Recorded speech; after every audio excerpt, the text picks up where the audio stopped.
Welcome to the JD Show. The purpose of the show is to help you implement your dreams. And today we have with us a very, very special guest. I actually brought two of his 4 books that he has written, and I think he's writing his 5th book, and they are all really, really good books. And if you are in property business, you must get these books to read. One of them is called Commercial to Resi Conversions. And the second one that I have picked up, which I'm actually doing both of, I'm actually listening to both of them. You can get them on Amazon, you can get them on Audible. Second one is called SaaS Pensions. I know he's written another book called SaaS Superstars. And he is a superstar himself. So please help me welcome Mark Stokes. Thank you, Mark, for being with us on the show. Well, thank you very much. I'm rather flattered by that introduction, Jack. Thank you very much.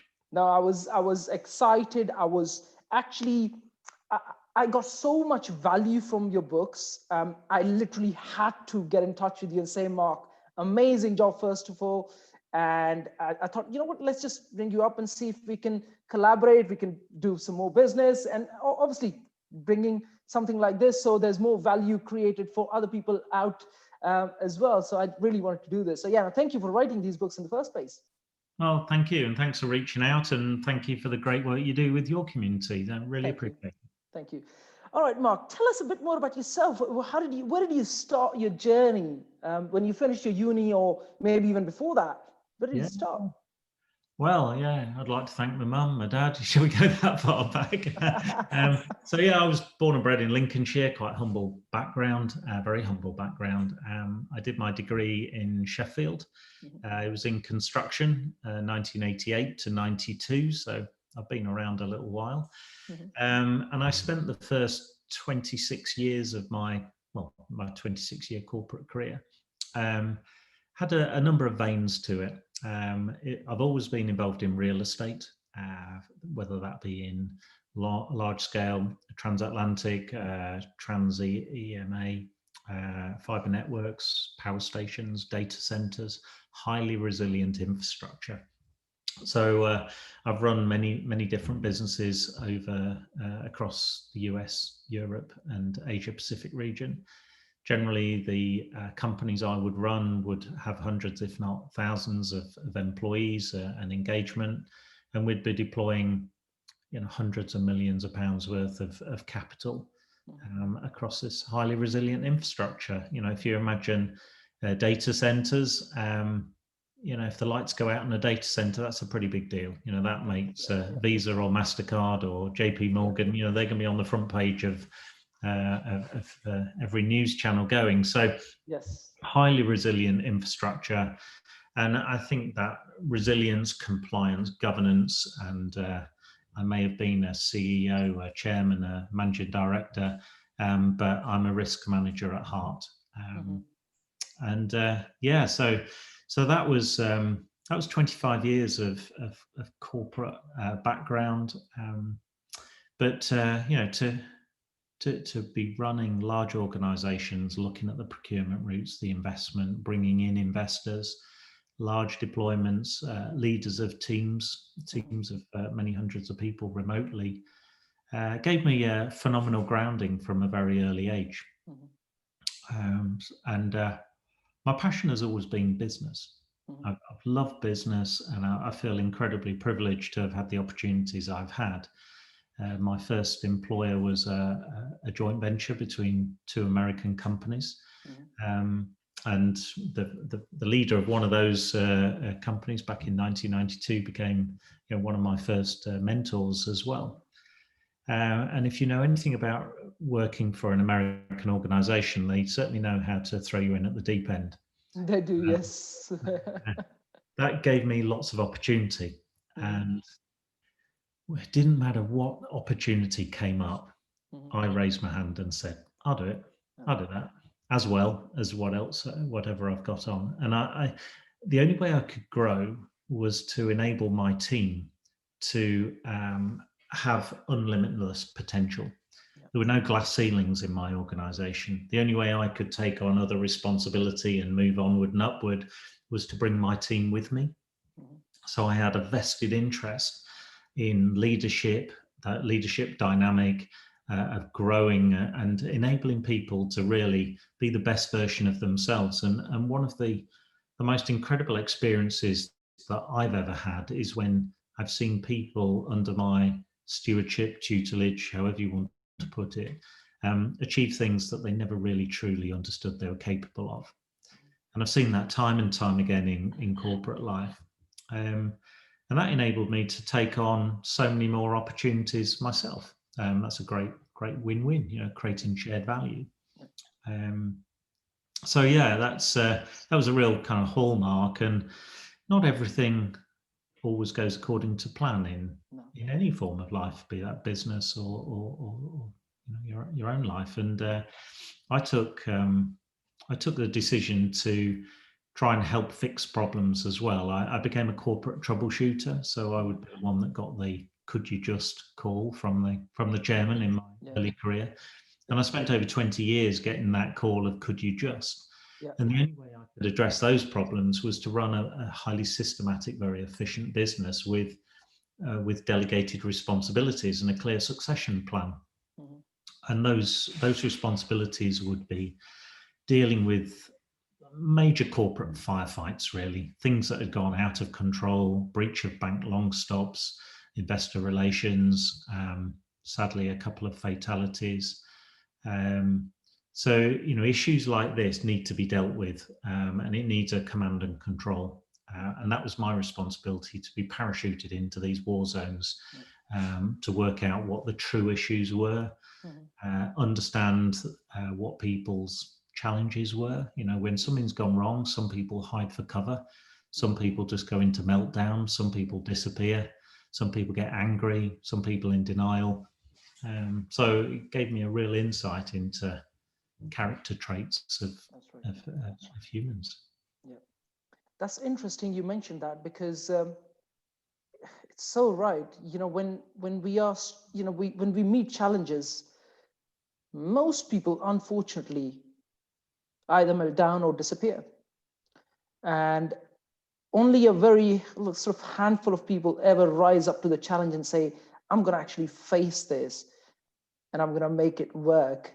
And troubleshooting, you know, I think the skills required to troubleshoot are, I mean, enormous. You got to have loads of skills, leadership, to being able to coach your team, to be able to procure the right kind of people, delegate, making sure that all the systems are in place, everything else around it.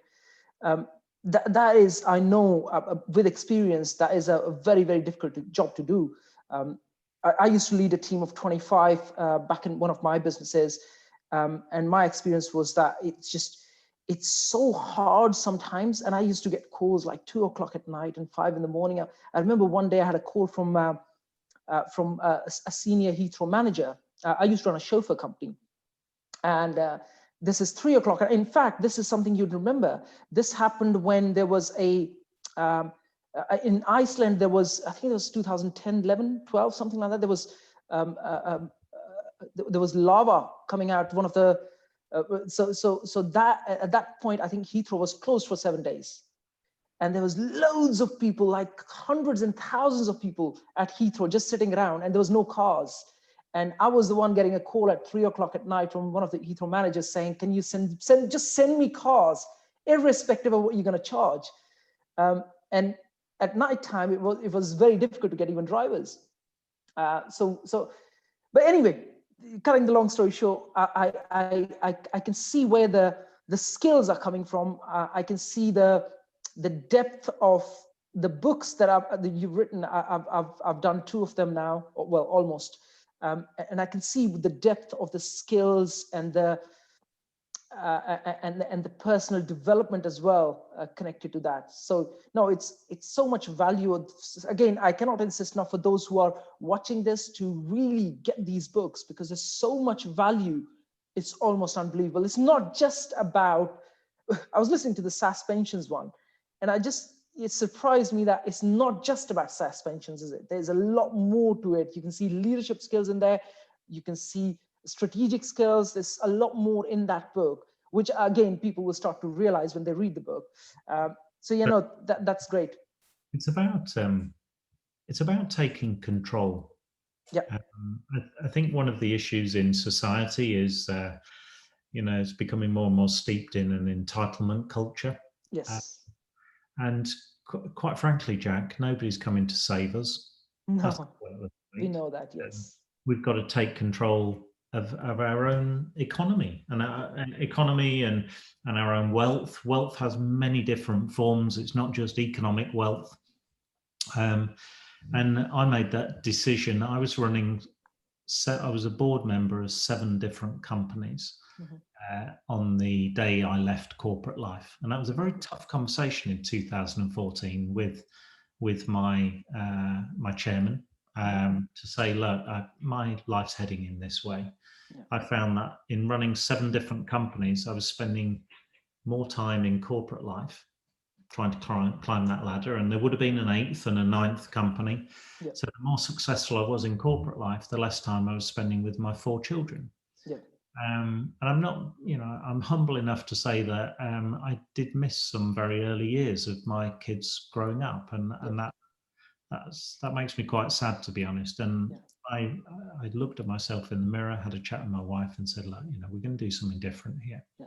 Yeah. So it took me 9 months to leave corporate life. I had to restructure certain businesses, sell some. I'd run mergers and acquisitions teams for many years as well. So, that integration process. But then in 2015, I left corporate life, and my mandate to my wife and to my family was that I would now take control of every aspect of my personal economy. Yeah. And I was 45 at the time. I'm 50. I'm actually 51 this weekend. So it was really important for me to take control of everything, no exceptions. And at 45, try taking control of your pension. That's a tough gig. It is. And it was even tougher back then because nobody had written a book on how to do it. And whilst SSAS pensions have been around since the 70s, 1973, 74, very, very few knew about it. It was very niche, to say the least. I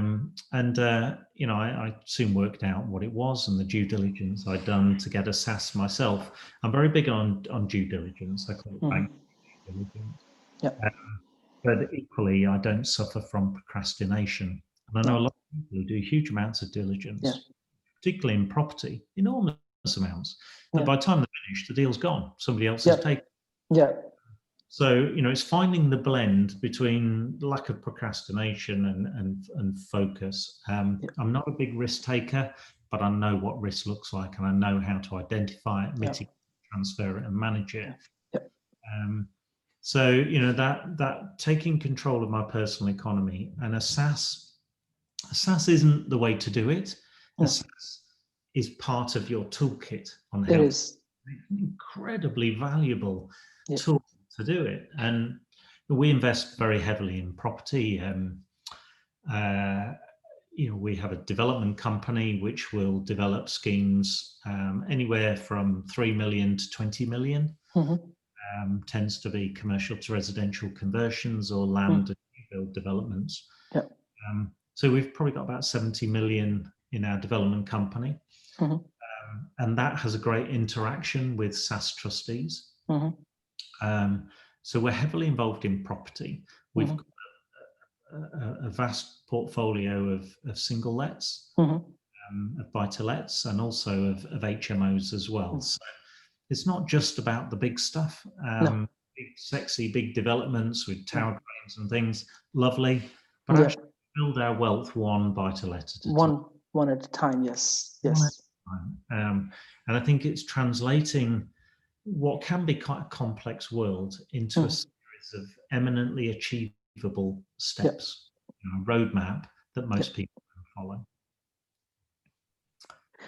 So that to me is that's the alchemy. That's how we, we've created our portfolio and help other people to. And a SSAS can be very elegant and agile in how you bring that to bear. I don't know go through some of the basics of SaaS or? Yeah, no, I'm familiar with the basics. In fact, I'm actually a qualified financial advisor. I don't work in finance anymore. I'm not FCA registered anymore, but I'm very familiar with the whole scene of SaaS. But there was a lot more depth to the book that I observed, which again, I believe it would really help a lot of people out there. But yeah, you're right. Risk mitigation is key. The fact that you mentioned that procrastination and between kind of balancing between the speed of due diligence and being able to capture a deal is sometimes a bit of a task. That's been my experience, because by the time you do your due diligence well enough, sometimes the deal is gone if you take too long. And that definitely is something to learn for everyone. So how do you manage that bit? So let's say you came across this deal, and we all know a good deal does not wait for no one. By the time you've looked at that deal, and any normal due diligence would take anywhere between a day to a month sometimes, depending on the size of the property or the asset. How do you manage that, being able to capture a good deal and the speed of due diligence? So we recognize you can do due diligence in an isolated manner, or you can create a system and a process that helps. And that's what we did. We wanted a repository of learning, and every time we do a deal, we learn something new. One of the greatest strengths in business, in life, is humility. Arrogance plays no part. I've no interest in ego or arrogance whatsoever. No. What I am interested in is working with humble people who are prepared to change, evolve, and adapt. So we created a system 5 years ago. It started off just purely for us. We call it our Equa DA, Equa Group, Equa Mentorship, Equa Academy. Equa is our brand. And our Equa DA is what we've used for assessing commercial to residential conversions, land deals as a buy-to-let, and an HMO version of it as well, because that's what we do. They're now in version 58. So they've got integrated cash flow profiling, they've got equity waterfall modeling, and I'm sure version 59, Nigel will be releasing that in the next few weeks, and that'll have another enhancement to it. So each time, and what it does, it walks a mile in other parties' shoes. It's, I think we could probably agree, one of the risks that most people face when they're coming into a property development is a valuation, the risk of a down valuation. Yeah. But we spent many years modeling, anticipating, and simulating what a red book valuation looks like. And that's what our Equa DA does. It simulates and anticipates the results of a red book valuation. Because for most parties, if you can't get past the red book, you haven't got a deal. No, and the reality is, by the time you've got the answer of a red book to find out if your deal's going to fall flat on its face or not, you've already expended significant seed capital. Yep. Could be anywhere from we've spent £1,000 to £10,000 on a red book valuation, and easily, yes, searches, and so protecting that seed capital. We've worked a lifetime to create the seed capital we've got, and we don't use investor funds for seed capital. That's a risk that we feel more comfortable bearing ourselves. And by crikey, we want to know what the red book says before the red book comes along. And I wouldn't say we can mirror it identically, but we get pretty close. And pretty close, yeah. That's key. Mitigate the downside that's right. Where we possibly can. So hopefully that answers your question. I mean, yes, if you have a model in place to be able to replicate that, or at least get close to it, that's really helpful. I mean, I do debt brokering at the moment, and we got a valuation done just the other day, 16% below than what was expected. That's a blow to any. I mean, that's a deal gone down the drain. So I see this all day long, valuations, and this is just due to COVID. But you're right. If you have a system in place that can work out the end value or the GDV, that is really, really helpful for anyone. So if you have a system for that in place, that I think is massive value to your investors. Yeah, it's huge, and it's maybe a top tip for you mentioned investors there. Top tip for your audience, Jack. My fundamental role in our development business is I run our investor relations side of the business. And typically investors might be high net worths through limited companies or trust structures. But the reason why they're investors is because they've got a few quid. You know, they've been or very successful over the years. Why wouldn't you use them, work with them, open up to them and collaborate with them and get their feedback? Many people just, shoe in the latest investment memorandum or latest request. But we collaborate, and I talk very openly with our investors. And imagine a scenario where you've had, a lively discussion on what great looks like to an investor, and they understand your model. And then you a little bit later on, they're asking for other opportunities, and you present the next investment memorandum. And they say, well, on page 7, didn't we talk about this? And I'll say, we did. We talked about that. And I thought you made some really good points. So we've actually enhanced and evolved our model. And, hopefully I certainly appreciate the feedback. And all of a sudden, our investment memorandum, they feel part of it. They feel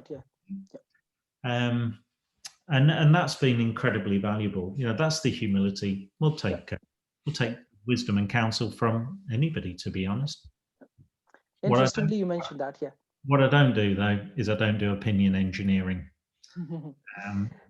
So everybody's got an opinion, sound bites. Yes. You won't see me. You won't see me being highly opinionated on social media. While other people are ranting and raving and that emotional volatility, we're just another one or two properties in the portfolio. It's interesting you mentioned that, because whenever I'm actually asked this question, to what you believe is the best trait in humans to be more successful, and I always say humility. I personally struggle to work with people who are not humble, and that's the trait I look for when I want to work closely with someone. Are they humble? Are they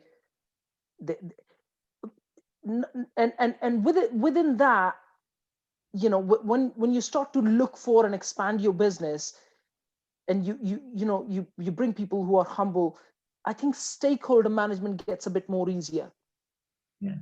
Gets a bit more easier because you've got people who can communicate, can talk with each other, values, principles.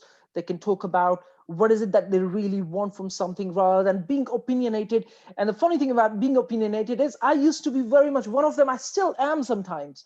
And funny enough, people who are opinionated get a lot more attention on social media, and we know that. I have absolutely zero interest in my life of having 1,000 or 5,000 virtual friends. It just doesn't drive me at all. Whether they're clients or investors, it's that. Pardon my French, I don't swear very often, but I call it the no wankers culture. I just want to be around people who share the same moral compass bearing, and we enjoy each other's company. That's really important to us. But where opinionated people come unstuck, it's they haven't got that North Star quite often. They haven't got that key in their life that means success. And if we take as an example, take investors, those that are highly opinionated. You hear the words, ranting and raving used quite a bit. I'm going on a rant or whatever. I've been a troubleshooter for 25 odd years, as you know, and I've had to unpick a lot of thorny situations, to say the least. And many of those have been joint ventures. And I know that very similar to alcohol, when people have alcohol, they change. Some fall asleep, some get a bit leery, some get a bit punchy. When people are put under stress, again, they change. If they've got pressure. So, if there are challenges, you kind of want everybody to be in the trenches, put the tin hat on and fix bayonets and go and solve the problem. You only need one person in the trench ranting and raving, and it can affect the whole culture and morale. And working with investors, the fit has to be right. If we've got investors who haven't done this before or really nervous, that's maybe not the type of investment they should be considering. Likewise with joint venture partners, is it the right fit? Is the documentation in place? I mean, I could go on and on forever there, but that is really important. So I find many of our investors, they're high net worths, and they will typically contact me, been watching you for a while, could we have a coffee? Now, if I've been highly opinionated, they'd probably never reach out. One of my largest investors is a very, very religious individual, very religious. And if I've been swearing left, right, and centre on social media, I don't think he'd connect. No, you won't get that. No, I agree. So I'm not saying don't be yourself. Some people are like that, but just be yourself. I think confidence emanates from somebody who is comfortable in their own skin. They know what they're about. They know their self. They know their orientation. They know their business model, and that's kind of attractive when somebody's got that confidence that steers shy of arrogance. Yes. I must confess that when in my early 20s, I was a bit arrogant, ignorant as well. But with time, with the challenge, I mean, I came as an immigrant 21 years ago, so I struggled through the phases of going through many jobs and many different businesses, and many of them didn't do well. In fact, only maybe 2 or 3 of them did well, and that was all I needed. But I did go through a very difficult phase of challenges and whatnot, being able to, kind of at a point when you wake up and you don't have enough money for breakfast. I've been through that point. And then it's almost like a blessing in disguise that I had, that when I woke up, I was like, I must control everything that I have in my life, and I must have. So I went very deeply into personal development, and I know what it takes. And I've been through a time when I was reading a book a day so I could get everything right in my head before I go out and get things done. And even at that point, I was running a business which was going through some difficulty. But then I pulled it off, and we sold that business back in 2014. So I just couldn't agree more with you when it comes to opinions. Opinions don't have much space in business. You have to be very, very objective with whatever decisions you make, especially with risk mitigation, I believe is key. Due diligence, a lot of people do underestimate, and I do debt brokering, and I see this all day long, people buying properties, land, development deals, stuff like that, and then later they realize they overpaid for it. And this is not one, strangely enough, it's like 30-40% of purchases that happen out there, or people have just overpaid, and that's because of lack of due diligence, or I would say most people just don't know enough about due diligence in the first place, and stakeholder management. You're right. Even when I'm speaking with you, I can feel sometimes when you are doing stakeholder management and when you're doing your due diligence, you have to slow down. And I can see that with you, that you can just literally slow down sometimes your pace to be able to see the depth of everything that we are about to invest into. How did you, this is a question I'd like to ask you.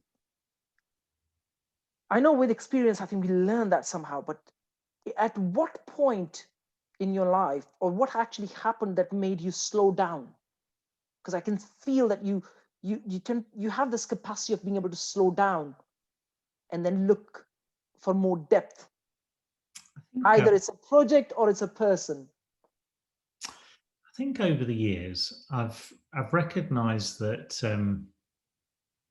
that you have to listen, and I mean really listen, to connect with what somebody's having to say. Most people take part in conversations where, when they're not talking, they're thinking of what the next thing they want to say is, rather than actually truly listening and enveloping themselves into that, full immersion into that conversation. When I've been in corporate troubleshooting mode, in order to reveal the truth, the real essence of what's happened, you have to be calm under pressure. The stakes are pretty high. Yeah. When you've got millions and millions at stake, you've got hundreds of people's jobs at stake, you're in company turnaround mode. You have to enable people to open up. I think context is really important. Empathy as well. I came from very humble background, and I'd never told a single person about this until 2015, until I left corporate life. It was almost like the corporate life gave me a cling film wrapper, and I couldn't really breathe, and maybe wasn't in a mind to. But back in 2019, it was back in 2015, when I actually walked out of corporate life, I started to push myself more out of a different type of comfort zone. In 1989, I went to my first FA Cup match, which turned out to be the Hillsborough disaster. And when you see, 38 of those people who passed away on that fateful day were under the age of 18. Yeah. When you see children take their last breath, it leaves something that you can never truly openly talk about, and I certainly never would.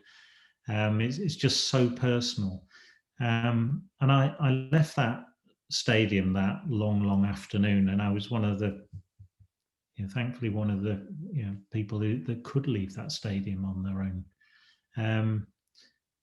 And particularly those children, they never had the chance to lead a normal life, to smile and achieve. And that still cuts me up today, So I left that stadium, and on the way back, I decided that I would not leave anything on the table in my life. I would absolutely live life to the full. Yep. Maybe in recognition for those that couldn't, out of gratitude for being able to pull through that trauma, if you like. And there was no very little counselling or anything like that at the time. So it's the context. So if somebody does me some ill, or if things don't go well, or I have to, eat the frog, so to speak, and get stuff done. Yeah. I can always relate to that context of, you've got to be grateful, you got to be grateful for what you have. Yeah. Four beautiful children. When you've got a why to live for, you can live through anyhow. That's true. And that's incredibly important. So context. Context. Yeah. I just, it's so, I can relate to this so much. Context plays a major part. And you're right. A lot of people these days take things for granted, and they believe that they just, they deserve stuff when they actually have not worked for it. And I see a lot of that in maybe a lot of Europe as well. European kids growing up, I see that a lot, that they feel deserve when they haven't really worked for it. So no, I can relate to this so much. So I think that humility of the world is a big marketing engine, and everybody's grass looks greener on the other side. Yes. And I don't think society's adjusted well to social media. Yeah. I think a SSAS is a very good example. What you could do with a SSAS doesn't mean you should do with your SSAS. No. A SSAS isn't right for everybody. A SSAS is just a part of your overall wealth equation. my risk appetite will be very different to yours. We have different age, different wealth, different experience. Nobody's right, nobody's wrong. It's different. Just different, yeah. But having that humility to walk a mile in other people's shoes and just pick out the good bits and pick out some of the negatives, or the opportunities to improve as well. And I would like to think that that's what we do in Equa Academy with our mentees. We pass on the wisdom of the years and help them navigate and anticipate the road bumps. It's fine having a roadmap, but if you can't see where the road bumps are and the twists and turns, it's not a straight route from A to B. No, it's not. No. And I think we all need that in life in one way, shape, or form. That's true. Right, here is a question for you. The audience who are watching this, how can they know that they have pension that they can make use of to be able to grow their property portfolio or grow their pension pot in the context of SSAS? Okay. So many people I speak to haven't got any pension pot at all. So let's start with that. You haven't got a pension pot. And the reality is it's not about pensions, it's about wealth. It's about tax efficiency. It's about what your operating model is. And everybody needs an economic equation. What is your personal economic equation? And I'd ask everybody to write that down. What is your personal economic equation?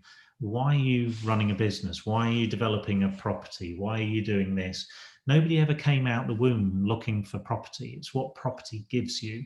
And quite often property can take more than it can give. It can take take your life over it and sap a lot of energy and time. A frequently asked question would be, how much do you need to set up a SSAS? Well, the reality is you don't need a pension. You could set up a SSAS with nothing. There are certain mechanics you need to go through, but you don't actually need any real money, any funds to set up a SSAS. Why would you spend money and time setting up something that you haven't got any money to put in? That's another question, but it could be that you're a property developer. And you have a large amount of funds, a large amount of profit from a development, and you want to start. If you're in your 20s, how many people in their 20s have got a meaningful pension? Not many. So if you're starting from zero, you can use contributions. Husband and wife team, or two life partners can both put in up to £40,000 a year.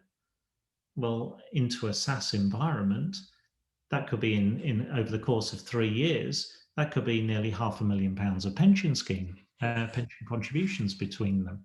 And then you've got a huge eclectic array of options with a SSAS. And some are absolutely unique to a SSAS, like a loan back. No other pension scheme allows you to loan money to yourself. Not a SIP, no, a SSAS can. You can do unconnected third-party loans to other parties. We acquire commercial property in our SSAS, and we develop them in part to residential. Now, you can't hold residential in your SSAS. That's true. You can certainly use your SSAS to enable residential. Absolutely, you can do that. The question is how. My tenacity and experience over my corporate life has predominantly been around structuring companies, structuring deals, structuring funding lines. So I get that. That's what Nigel and I do. We structure our deals, and that way we're crystallizing and creating the value and making money on the way in, starting with the end in mind. Rather than trying to get a deal and then working really hard and trying to squeeze make it work. That's not the way to create value. That's a way of losing sleep. That's interesting. So let's say someone does have a pension pot, and funny enough, I know that most people don't understand what either they have or what can they do with it. let's say someone does have a bit of pension pot, or they have some sort of savings. How can they leverage that or compound that to SSAS? So first of all, you got to know how to set up a SAS. So is a SAS relevant to you? So there's some frequently asked questions you would need to ask to determine, well, what are my current resources in the pension environment? What is my tax efficiency? And therefore, what is the maximum contribution that I can make and scale? You mentioned the word leverage. You are the trustee of your own investment fund. Sounds a bit more snappy than SAS.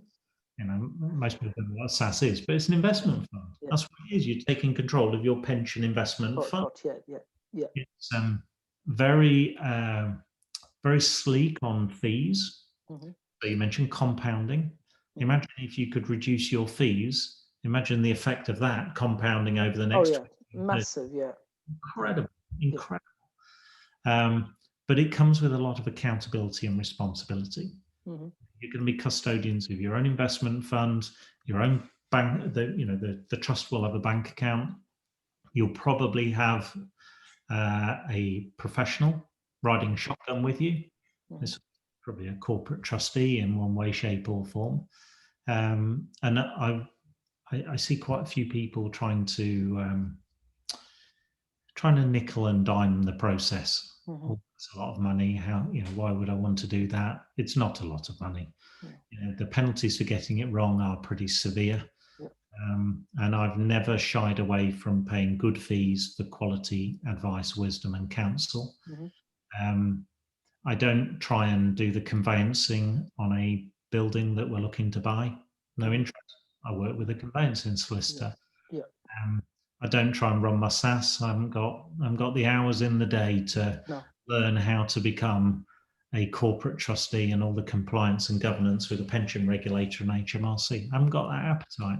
That's not my wealth dynamics. It doesn't work for me. So, making sure that you've got the right team there. Once you have that team, and once you have your SAS on board and you have a sponsoring company and you apply to HMRC, the whole process can take us as short as 6-8 weeks to get the SAS set up, a little longer if you're transferring pension funds in. Some pension funds you'll struggle to get transferred in. Blue light services, NHS, police, fire, ambulance, they're non-funded pension schemes, so you probably won't be able to transfer them. Would be another example. But for us, it becomes a very efficient, tax-efficient vehicle, where you start to then ponder some of the questions here of your entire personal economy. And I ask my mentees to do a very simple spreadsheet, and that's look at your structure. So in my case, it's my wife and I, and then look at the most tax efficient remuneration I can get. Salaries for both of us before we pay national insurance, and £2,000 tax dividends on shareholding.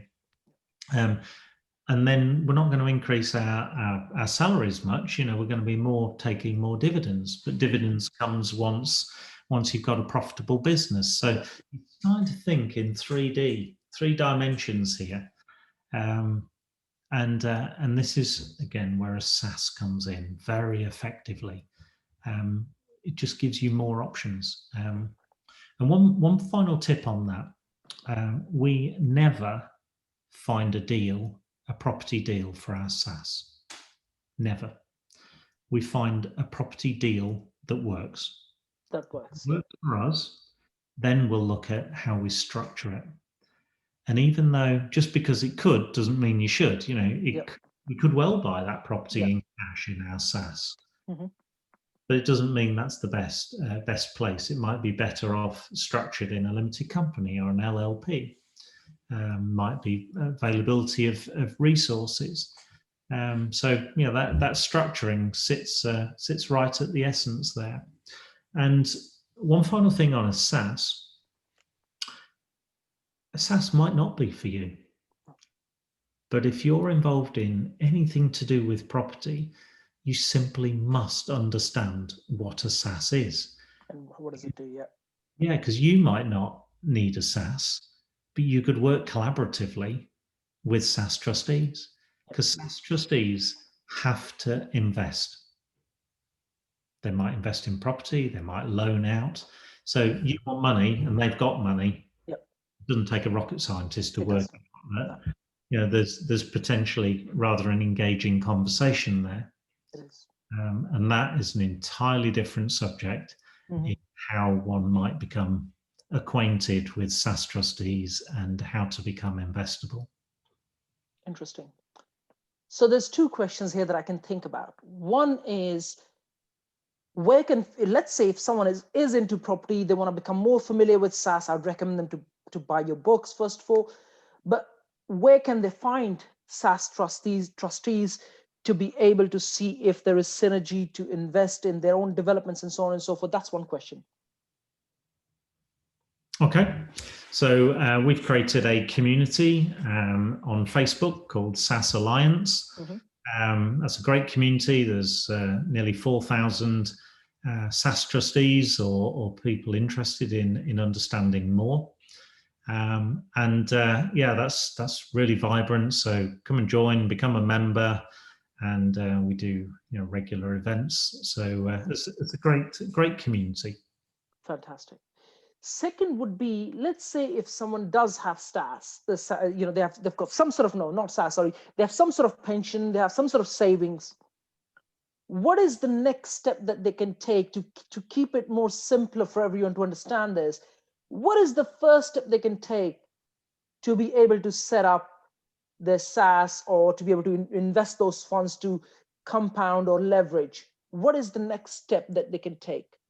So the first question would be immerse yourself in a community and understand the right questions to ask. Yeah. Then you would need to get some professional advice. That could be through an IFA who understands SSAS. It's a bit like the term doctor or project manager. There's 1,001 different definitions. So finding an IFA that understands, speaking to maybe at least 3 SSAS corporate trustees, getting some asking the questions in one of our forums, and asking the intelligent questions and listening. I find one of the concerning outcomes for some people who have a SSAS is they're very much high five. I've now got my SSAS set up. What do you think I should do? How should I invest? Well, kind of maybe you should have thought about that before you got a SSAS. That's true. And having a very clear strategy of what you and your life is all about. What's your master plan? And where might a SSAS fit in? And I can tell you from my experience, I spent, as I said, 25 years in corporate life, and every year I paid into my pension. And every year there was a return or not, as the case may be, for 25 years. And then in 1 to 2 years, we did just one, we've done a number, but just one property transaction in our SSAS and one of our limited companies. We doubled the size of my SSAS, double the size of my pension scheme in literally 1 to 2 years compared to the 25 years that it's taken to build it. That's how powerful. But it comes with the ability to understand the opportunity, identify the risk, manage the risk. And literally everybody could do this with knowledge. It may not be right for them to do it, but the ability to. It's not difficult when you know how. Taking that supported and guided steps to make sure you're on safe ground is very important. Fantastic. Thank you for sharing that. Where can people find you? Where can people get in touch with you? I know before this, we talked about your book, and you mentioned Equity Academy on Facebook. Just share a bit about that, please. Yeah. So we set up Equa Academy. That's EQUA Academy, Equa Academy, and that's for anybody who's got common interests in business, in SaaS, in property investment, development, and quite frankly, life. Yeah. Commonly aligned individuals. And there's a wonderful community there where all the questions you could conceivably want to ask, there is the knowledge within there and an ecosystem. So that's a wonderful community. So if people drop onto Facebook, type in Equa Academy and join, just 2 or 3 simple questions, and I'll approve you in. And in the very first pinned post there at the top, there'll be the instructions on how you can access not just both of my 2 books here. Fantastic. Yeah. As well, but yeah. You can get the SaaS Pensions book and the Commercial to Residential book in Kindle version on there. And there's also around about 200 other areas of content there in terms of templates, videos, systems, processes. And there's no joining fee for that at all. Fantastic. Knowledge is fantastic. We share that knowledge freely. That's part of being in our Equa community. For those that wanted to take more direct and specific action, then we can help them through guided mentorship, and that's something else. But join Equa Academy Facebook group, and you'll see right on the pinned post how to access both books, and I'm sure you'll have a fascinating read. Fantastic. Thank you for sharing that. Those who are watching this, I love this interview and the depth of wisdom there. There's so much wisdom there. There's so much knowledge there. I would heavily recommend you to go and join the group, get these 2 books. In fact, Mark is also writing another book, which is going to be his 5th book, which is coming in November. Correct me if I'm wrong. And look out for the book. And just go and read the books. Like I said, I've got both the books. I've done both the books, well, almost pretty much. And I just, there's so much learning. There's so much you can learn. And that will help you, like I said, leverage your pension as well as compound your wealth. And that, I think, is something that everyone needs to learn, compounding and how it can help you create generational wealth. So yeah, Mark, it's been a pleasure, absolute pleasure, chatting with you, asking you your questions about your life and how you set this up.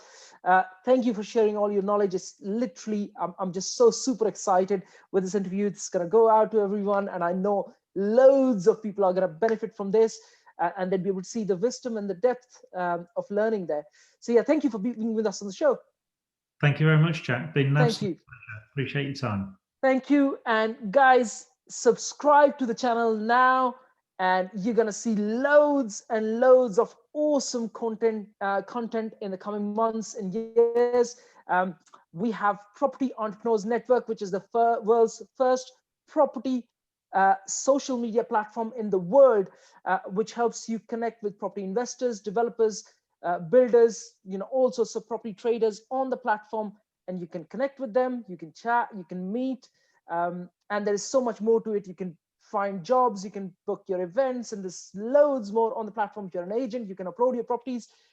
Go get registered now and start to grow your property business and your portfolio from that point.